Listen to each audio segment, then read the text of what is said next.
Welcome to SpanReads, not your typical rereads podcast, a 17 shards series where we reread the Cosmere and are giant nerds about it. Today, we will be talking about Alloy of Law character relationships. This episode will have spoilers for Alloy of Law and prior books from Mistborn Era 1. Joining me is Mish. Hello, I'm Mish, also known as firstRainbowRose on the internet. Also joining me is Ian. Hey, I'm your writer. Last but not least is Rosemary. Hello, I am Kaymyth on the Shard. And I'm Jessie, and I go by Lady Lameness on the forums and Discord. So today, we're going to be talking about the character relationships in Alloy of Law, and I know that there's quite a few that jump to my mind, so where do we want to begin? I want to begin with something that I specifically held off on from the last episode, which is Marasi and Wax. Yeah, Marasi and Wax. So, of course, you've got him rejecting her and the entire episode. And it's so funny to me because the book ended and I went up to Brandon and I was like, so, when are Marasi and Wax getting together? And he was like, are they? And I was like, yes, that is what that entire book is leading towards. And he's like, is it? And I was like, yes, their entire relationship points to them getting together. And it was funny because he was like, really? Like, he had that Brandon face. This is called subverting expectations. And I do really like how their relationship is handled in this book, because they are the couple that are supposed to get together at the end of the book. Like, based off of literally all media leading up to this point, we are expecting them, like, her to confess her feelings and then him to reciprocate. And when that doesn't happen, it's like, oh, that's cool. That's new. Yeah. No, it's also fun to see her hero worship and just watching, just from a general characterization and character standpoint, her going, like, her progression from I'm meeting my hero to, hey, just a guy? What? I think it makes a lot of sense as well. At least from like Marasi's side of things, like, she's young, she's just met this hero that she has followed for a very long time, and that makes a lot of sense that she has a crush on him. And the thing that gets me a little bit is there's a point where Wax thinks, like, because he seems pretty neutral to her for a lot of the book, I find, and like can see that she has a crush, but it's like, yeah, okay. But there is one point where he thinks about, like, her in a way that's, like, not quite reciprocating, but potentially moving that way. And, like, I don't know if this is a good idea, Wax. Like, I definitely could see the whole, they're being set up because, like, main male lead, pretty much main female lead, they're gonna get together. That's always how it works. So it is kind of nice when they don't, but it did feel a bit off to me, even though it all did make sense that these people would feel these ways. Well, and his relationship with Steris, who is supposed to be, one, you basically don't see her, and two, there is, like, zero chemistry at all between those two characters. I disagree. I agree with that. Yeah, and it's like, and there isn't meant to be chemistry between them. Like, this is a political marriage. Like, House Ladrian is in debt. Like, the Harms family has a lot of money.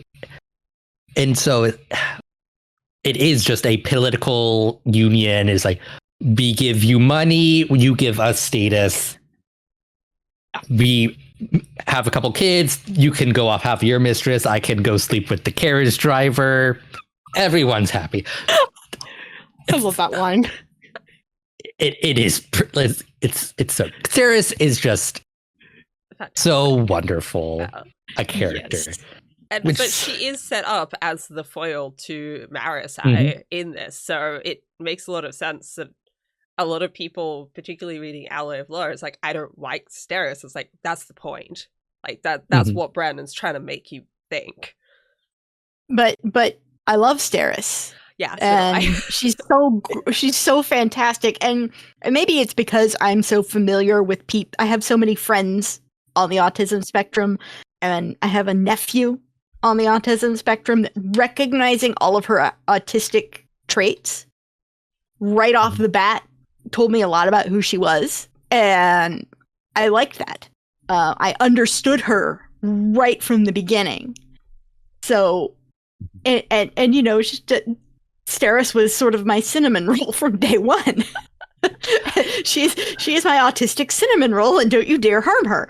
But like I was definitely in the camp that didn't see the awesomeness of Steris on my first read. It was in the later books where we do see more of Steris than we do see in this book, where it's like, oh, okay, like, yeah, it's like she's an awesome character. So coming back to Alloy of Law, knowing who she is as a character, it was easier for me to pick up on. It's like, okay, this is who I thought Steris was at this point in time is not who she actually is. Yeah. And I mean, I love Brandon's like little hint in there of the fact that when he goes and he rescues her and he sets her down and he's like, is she aroused right now? Not gonna think about it, moving on. Yeah, that was that was one of my favorite pieces. But yeah, like that scene of him rescuing her and like jumping through the clouds and like her reaction to it. I was like, oh, I can see the tendrils of like where the relationship is going to come from. But you something really like that, because she is so closed off with most people, and like that was such an open moment, and like she did seem to fit very well with Wax's love of adventure just from her reaction to being rescued and flown through the sky. And then she goes back to her pragmatic self. So we're engaged. I thought you had a list. Yeah, but genuine rescue like this, people will expect it. So we'll announce it within the next couple of days. And she's just so blasé about everything. And that's part of how she has to relate to the world, because when you're on the autism spectrum, understanding people and reading facial expressions can be very difficult. So what she's done is she's created rules. And I have sort of an unofficially adopted little sister who's done many of the same things, but she has to write herself different rules of interactions between every individual person that she knows, so that she can understand, what does this mean? When this person says this, what does it mean? And that's how Steris is interacting with society. She has codified everything into rules, because that is the only way she knows how to function, because she can't just instinctually figure out what to do or how to react to people. She has to have this set of very hierarchical, distinct rules so that she doesn't step out of line. And so she applies that to everything, because that's how she knows how to interact with people. And I love that, because that is super true to how some people on the autism spectrum have social interactions. Has she been confirmed as being autistic, or is that? Yeah, Brandon's confirmed it. She's makes sense. She's slightly on the autism spectrum, but not as far as Renarn, I think. Makes sense. She's high functioning, which is again the same as my sister. So I know how that. I got very good at translating human to Aubrey and back again for her. Translating. Yes. Yeah. No. That. And but I love. Yes, both Steris and Marasi have had a rough time of it in very different ways, and you can see a lot of that in both of these books, because Steris had 3 prior suitors who apparently disliked her so much they each of them felt it was necessary to write her a letter telling her just how she was inadequate. And I mean, that's just brutal. Yeah. That's awful. Yeah, that And then you've got Marasi, who is the illegitimate daughter, and she's got that there's that line where she's talking about her dad to Wax, and like he wishes it were she you rescued and not me, and you just like you see these, both of them have this damage to them, and yet they still have a bond as sisters, which you see more in the later books. And after as a reread coming back to it, you can see where he's starting to lay them out. They have the you don't get to see a lot of interactions from them, but where she joins in with Wax and teasing Steris at the wedding. It's like, yeah, that is such a sister thing to do because you drive each other crazy. And it is great to see that because, like, the damage that they've both gone through growing up is really polarizing in the relationship that they could have. Like, being the illegitimate child and constantly being told that you're inferior, like that. It's good to see that, like, that hasn't had a really negative effect on their relationship because, like, Marasi could be very bitter about that and really hate Steris for something that isn't her fault, but like the way that her position has affected Marasi's life. And like also Steris, on the other hand, like having to be in that position and being almost put on a pedestal compared to her sister. So it's good that they have that relationship. I don't think Steris knew about Marasi for most of Marasi's life. I get the feeling that it was a more recent thing. Yeah, like I think that when she shows up to this, the opinion or the setting that I got was she was off with this other part of the family, with her family, from her mom's side.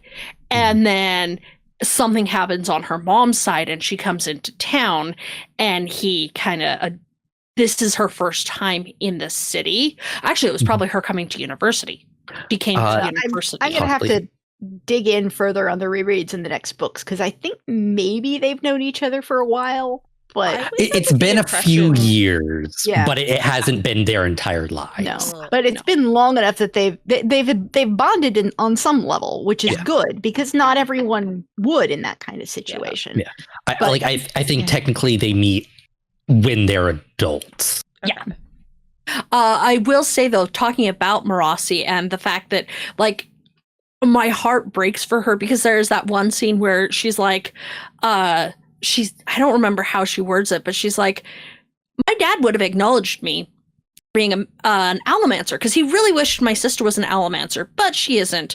But I am, and he would have acknowledged me except for the fact that I'm a useless Allomancer, so I'm useless. And it's like, thinking about it now, she should be way more damaged than she is. Like, she should be way less confident. Like, background assumptions, her mom and her mom's family has to be amazing because she doesn't have the trauma and the not quite abuse, but the abusive mindset of I am useless. It sounds like she was really separated, like growing up, and didn't have to deal much with that, even if she might have known about it. And I have a somewhat different take from that selection in that it really isn't that her allomancy is useless. It's that her father is upset that the illegitimate child got the allomancy and the legitimate one didn't. She actually does say in there that he views it as useless. So, but does he really, or is it that he's so embarrassed that his illegitimate kid got the allomancy that he wants her to believe that it is, so that it doesn't embarrass him in public? I personally think it is, looking at history and, kind of extrapolating, in history, if you were the illegitimate child, but you were a champion or you were in government or something, you were acknowledged as being not an illegitimate child. because of your ability. I am like the way she words it. I wish I could actually grab the exact quote, but the way she words it is essentially, if I had been anything mildly useful, my dad would have acknowledged me and accepted me into his home. But because I have Bendaloy as my Allomantic ability, cadmium, whatever it is, that's another episode. This is where I show I'm a terrible fan, and I actually don't have all that memories. But where she's like, I'm useless. Here, we can use references. Yeah, but she actually said, like, the way it's worded is, my dad thinks my power is useless. I think my power is useless because of the fact that I'm useless. My dad refused to recognize me. I wonder how much of it, though, is him also using the fact that she has cadmium powers as another excuse to just kind of say, well, you're not the same. Like, you are below what I want you to be. And, like, also going off the, like, he's salty about the fact that she got allomancy, but just using this as another way to kind of, like, punch downwards, like, regardless of what it really was. I think if it had really been reversed, and if Steris had that exact same power, he would have been trumpeting about it because look, I have a child with allomancy. Because it was Marasi, he was able to keep her swept under the rug. It was 2 counts against her instead of just 1. So we should have from like, and I don't even think it was a conscious thought on his part. Like, I don't think he's a mean person. He just comes from that culture and is like, well, it's like I don't think he views anything he did as the wrong thing to do. No, that's the culture. Wax is right. He's a fool. He's an idiot. Yeah, and even the way he seems to treat Steris, like in the scene where she's presenting the contract, like, he doesn't act great in relation to what she's doing. Like, he seems almost exasperated by it. That's true. That's very true. And the part where he tells Wax that she's a lot like her mother was, and gives him that, but we must suffer for our houses, is like, he obviously didn't actually love her mother. Yeah. And makes me think that her mother was probably on the autism spectrum too. And he just sucked it up and dealt with it and never really took the time to understand his wife, so he doesn't understand his daughter either. Yeah. So it's not active malice. It's just like, you are just kind of a crummy person because of how you were raised and the people around you. And it's just like, Yep. Yeah. So wonderful. And he's never really had his worldview challenged. Except Marasi does that. Marasi having her interests and being competent, her very existence often challenges his worldview, which it really is. Particularly now that she's integrating herself into society and not just hidden away. Like, I feel like when she was on the outer estates, like, he probably didn't think about her. He didn't care because he wasn't being affected by her presence. But I love how headstrong she is, and the fact that she is doing this and she's like, no, I want to go to university. I want to do law. I want to be a lawyer. And, like, that puts her prominently in society as well. Like, people know lawyers. People know people who go to university. And, like, suddenly she's thrusting herself into the spotlight. And what else is going to come out? And now it's a threat to him. Yeah. Well, and that actually leads me to wonder how many people actually know. Like, in this book, definitely, basically nobody except for the family. Yeah. I think it's probably one of those open secrets of. I suspect that most of Lord Harms's peers are aware of who she is, really, but it's that polite fiction. It's like, well, we know, but we're going to be polite and not say that we know. And we'll go along with your cover story because that is how society operates. I do think in this book, like, I don't think it's an open secret yet. Like, it's like, as far as anybody knows, like, you are Steris' second cousin from the Outer States. In the second book, it's like, it's more of the open secret, where it's like everybody's pretty much figured it out, but no one's acknowledging it. Yeah, part of it is in this book, though. We have it all from Wax's perspective, and we don't really know what the rest of society sees or knows. And so it's, she is super shocked when he figured it out, which implies that in general, society doesn't treat her like she is an illegitimate child. He goes, so you and your sister, and she goes, what? And she's super shocked that he has figured it out, which implies that it's not a super well-known thing. So I don't think in this book it's known. How much of upper society does she really interact with, and how much is it just her being at university? Because she is embedded in her university culture, and probably her classmates don't know, but her classmates and Lord Harms and Steris' peers are not the same groups of people. That's fair. It's a good question to have for Brandon. Like, how open was the secret that Marasi was illegitimate?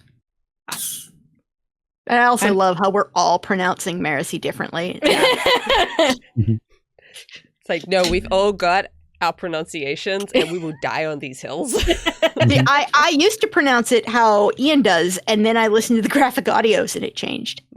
Yeah, I also listened to the graphic audio. I'm like, nah, I'm going to stick with Marasi. I go with what Brandon says most of the time, I think. Even though sometimes Brandon says he doesn't pronounce them correctly, which is hilarious to me.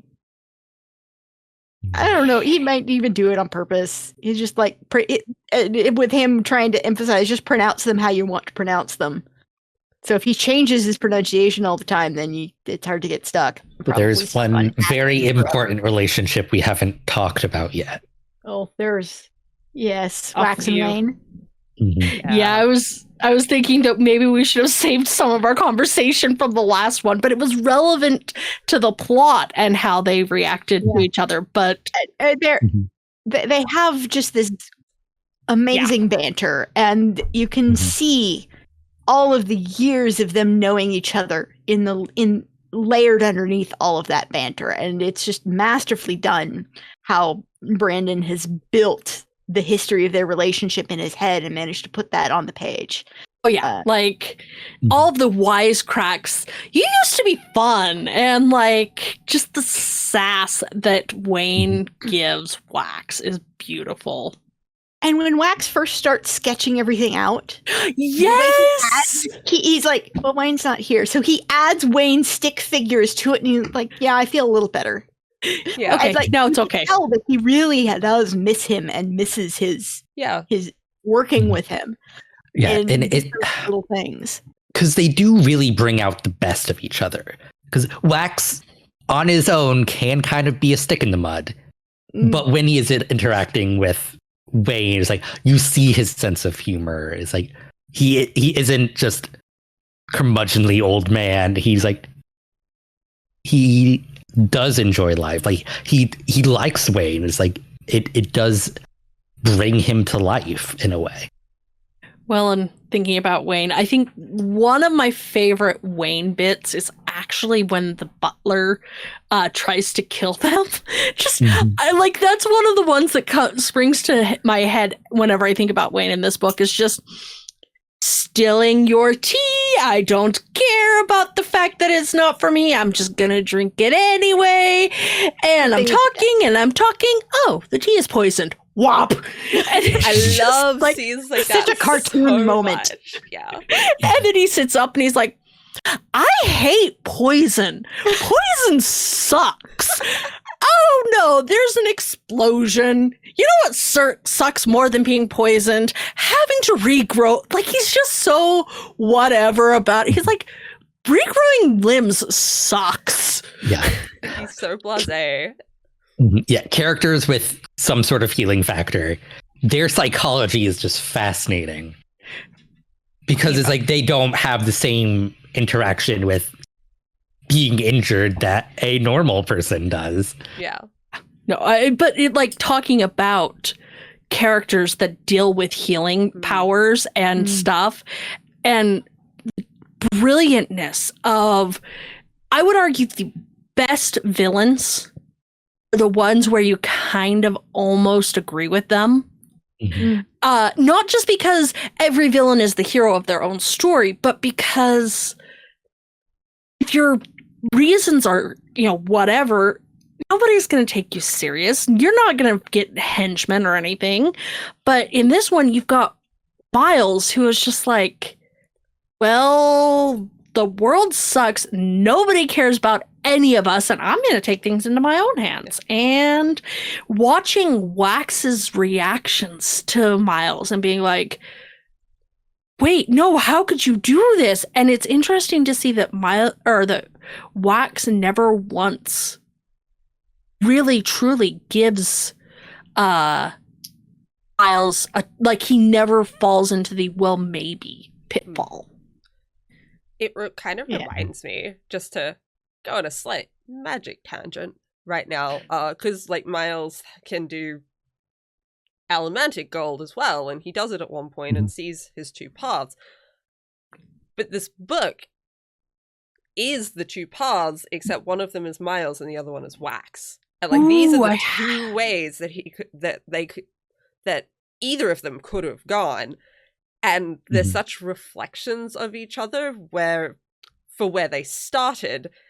And you're right, it's fascinating to see that they're both so set on their path, and neither of them are really willing to even consider going the other direction again. Hadn't considered the reflection thing, but that's actually really true, and I like that. And I like how Miles is deeply disturbed at the fact that his two paths hate each other that much. And it bothers him, and he's trying to trick himself into thinking that he's, alloying those two halves together, and, no, man, you're not. You're really not. Yeah. If you were, you would be having more doubts about the crap that you're doing right now. But the lies people tell themselves to get them through the day. Yeah. I mean, I like Wayne a lot, but the way he interacts with Ranette is just cringeworthy. I mean, in this book, it's not as cringeworthy. It doesn't get truly cringeworthy until the later books. The way he's hovering over her and just grinning, and she's like, whatever. Well, in this book, she's a lot more of just, whatever. Like, it doesn't get to the but I love Ranette, like, so much. Ranette's great. Yeah. And it's Wayne, I'm fine with Wayne in this book. It's definitely in the later books. Yeah, we can talk about that later, though. Yeah. But talking about Ranette, I love representation. And I love, to an extent, that the representation, it doesn't feel like she loses her femininity in being a gun nut. Like,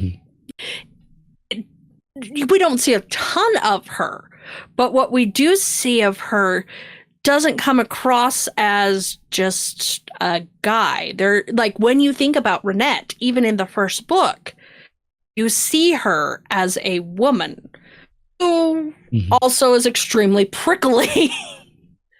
And also very into guns. Yes. I love her prickliness. That's great. That's another one of those things that I absolutely love, is her just like knocking, opens the door, slams the door, and shotgun. Wax and Wayne take 2 steps back and to the side, and Rossi's just like, what is going on? Until Wax grabs her and pulls her off to the side, and they're both just like, Rossi's like, dude, she's got a gun aimed at you, and they're like, It's all the time. It does make me, I've always found their relationships very interesting, because particularly how that scene goes, where she really seems to dislike them and not want them there, but obviously from the fact that Wax and Wade were like, okay, cool, time to move to the side because she's going to try and shoot us now. Like, this isn't the first time this has happened. Like, this seems like a repeated interaction, which almost just comes across to me. Like, not that it's all theater and, like, they're, like, faking it, pretending or anything like that, but Ranette obviously doesn't just, like, hate them and want them to leave. Otherwise, this wouldn't continuously happen. And so I just find that fascinating because I can't figure out particularly what Ranette's thoughts are of Wax and Wayne, or at least, like, Wax, because Wayne is a bit more obvious. Yeah, it's like, I think she likes Wax in as much as Ranette likes people in general. Like, she's like, she knows him, like, she trusts him, like he is one of the few people that she would allow into her house, period. She's made guns for him before. Yeah. Wayne frustrates her on a fundamental level because he doesn't accept the fact that she is into ladies and not men. And even if so it's like, she were into men, that doesn't mean she would be into him. Yeah. Yep. Yeah. And so, like, and so it's just like any group of, like, friends, like, you kind of develop a shorthand with each other. It's like, okay, like, this is how we greet each other. And from an outside perspective, sometimes it's like, how are you friends? And so, like, part of that is, like, Ranette tries to shoot them. God, this is their probably mostly handshake because of to get into the clubhouse. Yes, and, like, no, whereas, like, I think she would not feel bad if she shot Wayne. Yeah. I don't think she would feel bad in the slightest. He did shoot Wayne. He mentions that he's like, Marasi's like, she could shoot us, and he's like, she won't shoot us anywhere viable. Probably. My foot a couple of times. Like, it mentions that she has shot Wayne before and has no guilt about it. I mean, he is She knows also a he can heal. bloodbreaker, though, so, like, Yeah. there is She less knows he guilt to can heal. have there. And I feel like if Wayne had not been with them on that trip, she would have been a somewhat less prickly. Yes. Probably yes. wouldn't have pulled the gun. Yeah. Beep, beep, beep, beep. I think the other thing, just touching back to Wayne's relationship with Ranette and why, particularly in this book, it seems not as bad as later books. I think there's the combination of what you were saying, like, Ranette's just kind of, like, brushing him off and, like, trying to ignore him. But also we're seeing it all from Wax's perspective. And, like, Wax doesn't seem to have any deeper understanding of, like, the way that Wayne is acting towards Ranette and just thinks it's fine. So it just very much comes across as fine in text, because that's what Wax is seeing. The fact Ranette is a lesbian, like, isn't, it's like an offhand reference. It's like, Wax says something along, like, I don't even think she's interested in any man like that. Yep. And so it's like, so it's, and so, like, it's from his perspective, like, it is a non-issue. It's just like, it's like, oh yeah, like, that's just how they interact. But, like, no, that's a seriously problematic thing. Yeah. And Wax He's just doesn't so understand used that. to it. And part of it is he's just been around them for so much, it doesn't even strike him as being odd. Yeah. He's so accustomed to it that he doesn't realize just how frustrating that must be for Ranette. He is inured to Wayne's nonsense in a way that most humans are not. I mean, there's the uncle.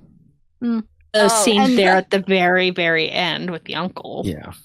And, I mean, there's just Don't remember his Wax's name. general interaction with society. Like the quote of, unfortunately, his uncle had managed to offend 3/4 of the city's upper crust. And I read that and I'm like, Wax, honey, you're not doing any better. You jumped off the wall and went flying in the middle of a party. What the hell are you thinking?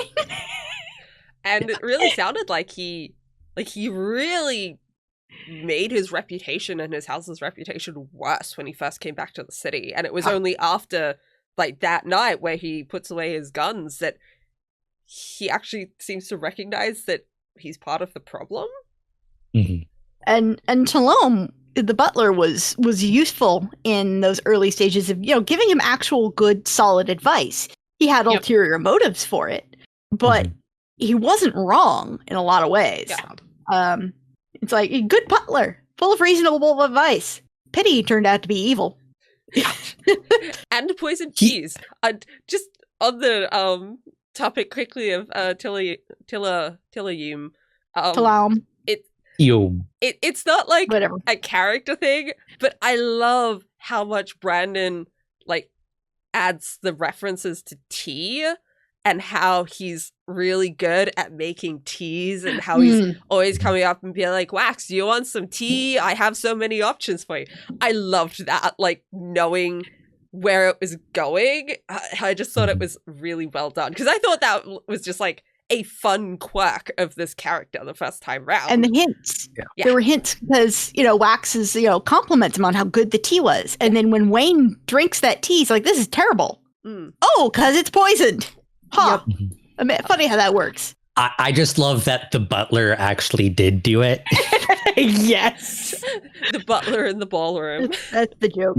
I do think it was interesting, his story about of how Wax's uncle messed up the finances with the gambling, or with paying too much attention to the gambling. And you're like, how much of that was actually true? Oh, I think because all a lie. If it were all true, then why would Talam still be loyal to Edwarn if he just totally messed up the house? Or Talam was totally in with the set from the beginning. Yeah. I totally think he was in with the set from the beginning. Yeah. Yeah, speaking of, like, how last episode, Jessie, you were talking about how, like, you missed, like, Suit's interest in genealogy. I totally didn't even think about that. It was like, I took that as at face value on Tiom's part, but, like, no, Tiom, like, definitely has to be in on everything, and, like, was deliberately leading Wax astray. Oh yeah, no, and at the end he even says, I guess it's right after the explosion, he's like, oh yeah, he encouraged me to not look into this. He encouraged me to put away, and Wax kind of starts to go, wait, how much of that was actually him trying to being my uncle's man? I didn't suspect him at first because there are so many stories historically and within fiction. It's a super common trope of, oh, well, the loyal family butler will stay with the family even though the family's in ruin. But the one that I picked up on this time was the fact that he was terrible at gambling, and the butler's actually like, no, he was actually pretty good at gambling. He made the house a lot of money, and then it was something else that he was bad at. And it's fascinating because gambling would be public knowledge to an extent. So you can't funnel money away from the family through gambling, but through bad investments. Oh, well, the bad investment things, you don't expect it. And instead, it's like, how much of the family's financial ruin is actual financial ruin, and how much of it is him actually funneling money to the set? Yeah. Oh, all of it. Oh, yeah, funneling money. Yeah. I mean, you look at the entire plot of this being an insurance scam. That comes from the mind of a man who knows how to handle money and is very good at finance, who was not going to be making all these bad investments. Yeah. Well, thank you for joining me, everyone, and thank you for watching. You can find us on 17shard.com for your news, discussion, theories, and fun that you could ever want. You can find us on Facebook, Twitter, SoundCloud. You can leave us a review on iTunes, subscribe on YouTube, and support us on Patreon. See you next time. Bye. Bye. Bye. Bye.